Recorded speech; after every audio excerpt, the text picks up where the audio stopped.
Hey friends. Hi all you beautiful people. I'm so glad you joined me today. Thanks for joining me.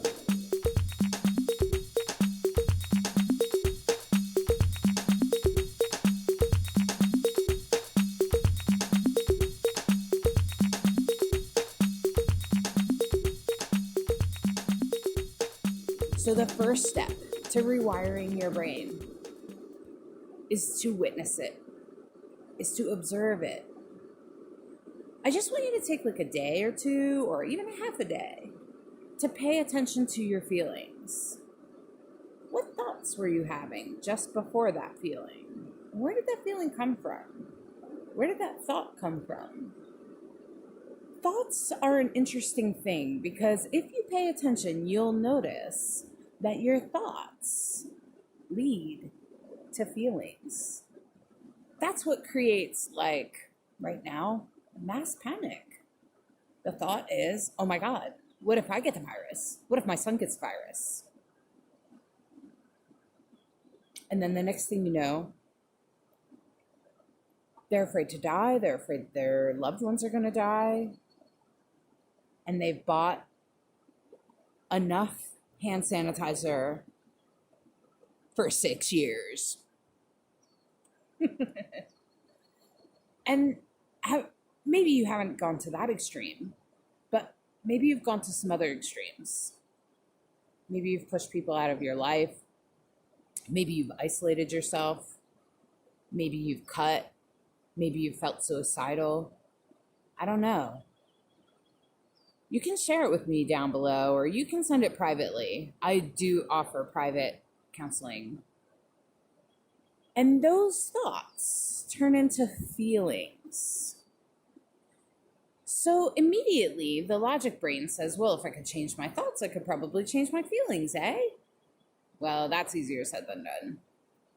The first step to changing that is to learn how to respond instead of react. You could simply respond with, okay, I hear that I'm afraid that I might contract the virus or that my loved ones might get sick. But that's not happening right now. Or maybe it is. I have no other control. I've done everything I can. And let go. So pay attention to the emotion. And often, especially with fear, we need to validate it. We need to speak it out loud. We need to write it down. We need to share it with somebody. We need to give it to a tree or a flower, whatever. But we need to validate it. And then say, I'm not going to think about it anymore. I'm not going to assume the worst. In fact, I'm going to assume the best, that we are going to recover, that everyone's going to recover, and that beautiful things are going to come out of this. And we're going to have the realization that we need to take care of each other. People need paid time sick leave. People need to be taken care of when they're sick. And we need to all take care of each other. And we're all in this human experience together. So there are ways to change your feelings, but you have to want to do it. If you find yourself going, why can't I change my thoughts? I seem to be attached.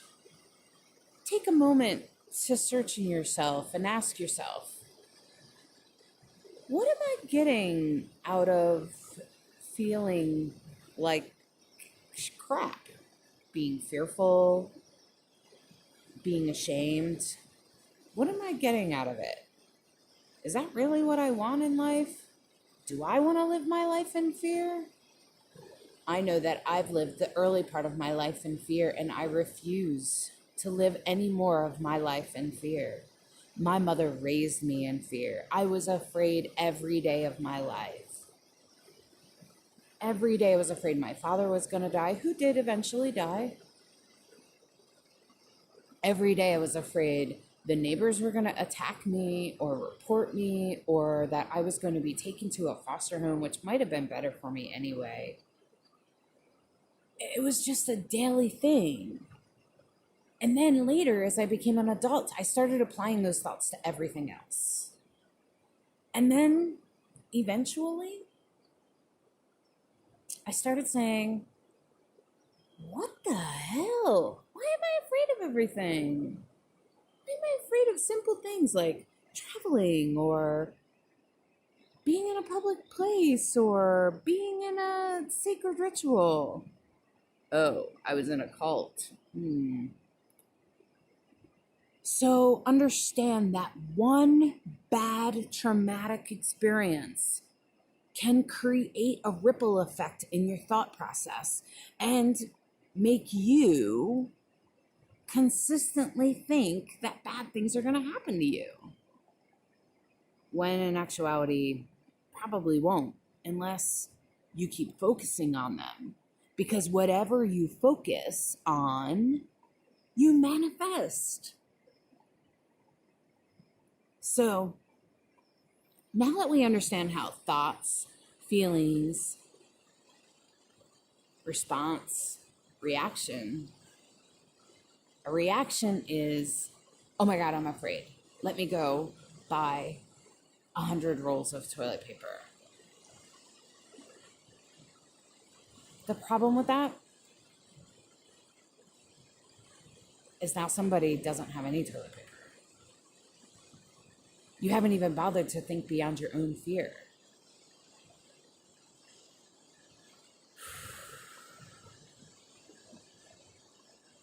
Yeah, it's okay. This is why we have to change our thoughts and feelings. We have to change. And I invite you to change with me now. Let it go, my friends. Let it go into this river. Take a deep breath.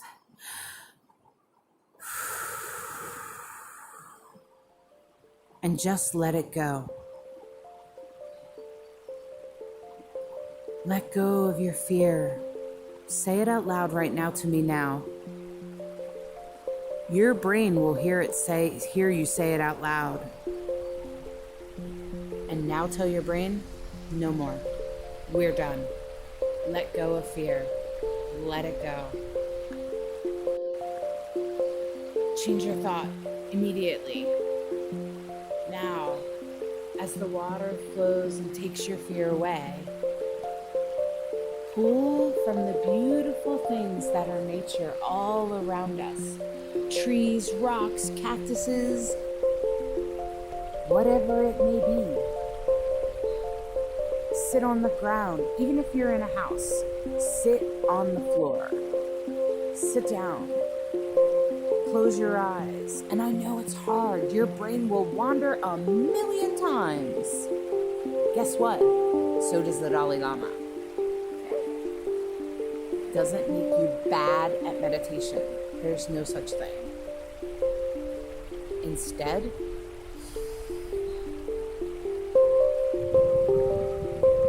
breathe in, breathe out. And know that Mother Nature is going to hold you in this now and vision a future that you want. Vision all of your loved ones and you being perfectly healthy or overcoming this terrible tragedy. You can overcome it. I assure you, you can. And I invite you, take one more deep breath and feel the powers and energies of Mother Earth coming from below, up into you, and from above, down into you, and all around you, and into you. And feel yourself become one with the trees, one with the rocks, whatever calls to you. And feel them feed your vision. Manifest your vision, my friends. If you think it, it will happen. Thanks. Subscribe, share, like, because this divine androgyne could use some encouragement.